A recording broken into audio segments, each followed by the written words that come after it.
I'm back and giving you some updates around some happenings around the US.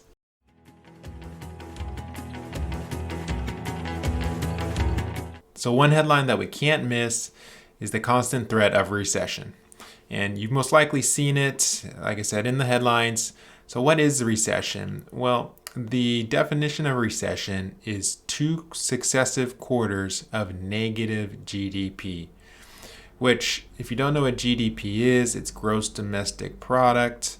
This is essentially the growth rate of our country, the US, right? It's made up of a bunch of different parts. However, you can think of it as, is our economy growing or is our economy not growing? So a positive GDP means it is growing, a negative GDP means we're kind of contracting. So a recession definition means 2 successive quarters of that. So this chart helps us to visually see what has happened through the last couple of years as it relates to GDP.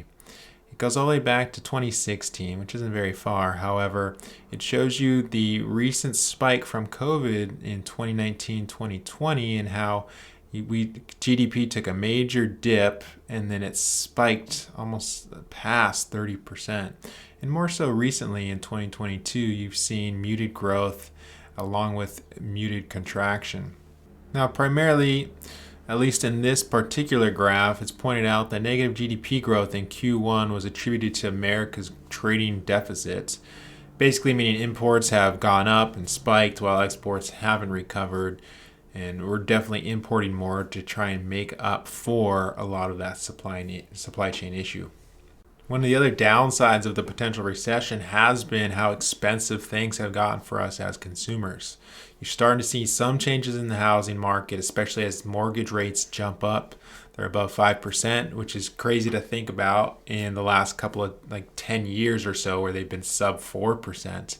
That also means housing has slowed, which also is part of driving the economy forward. And one of the last things pointed out in this graph is groceries. So groceries have been on this record pace of 10% increase as of May. And you see down here the selected categories, and everything from eggs to fruits and veggies has essentially gone up in double digits. And to make matters worse, the headline came out saying that the stock market is off to its worst start in over 50 years. The S&P hasn't been down 20% for the first half of any year since basically 1970. So again, not good news. Wish we had better news, but this is the current state of investments and the economy. Now for your dose of some good news. Social Security will most likely be getting an increase for 2023. Now we don't know exactly what that looks like, but I was reading an article showing that it most likely will be around a double-digit increase. Talk about good news for those on Social Security.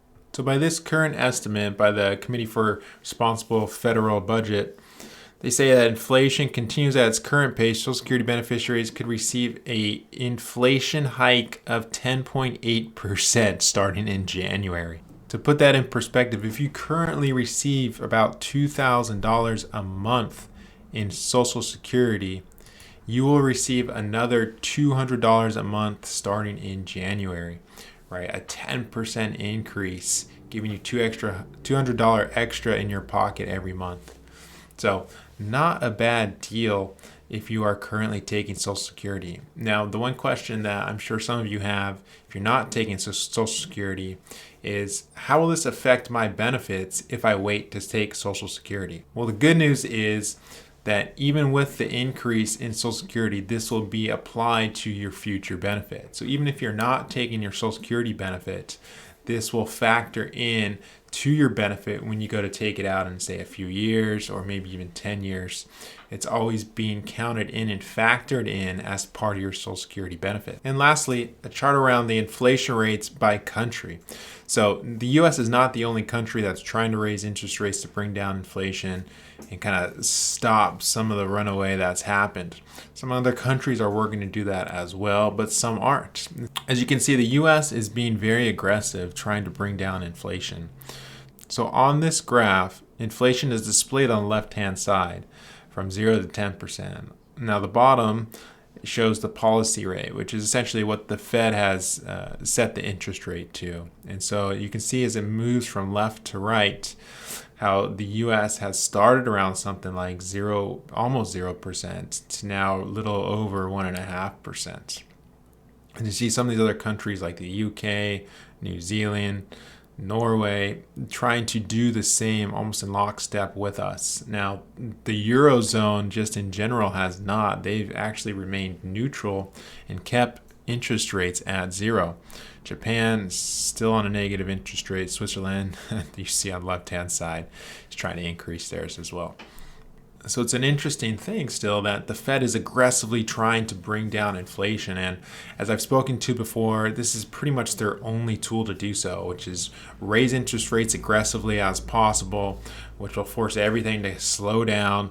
Borrowing will essentially come to a halt, which essentially leads to this kind of recession-like environment. Again, we're not technically in a recession.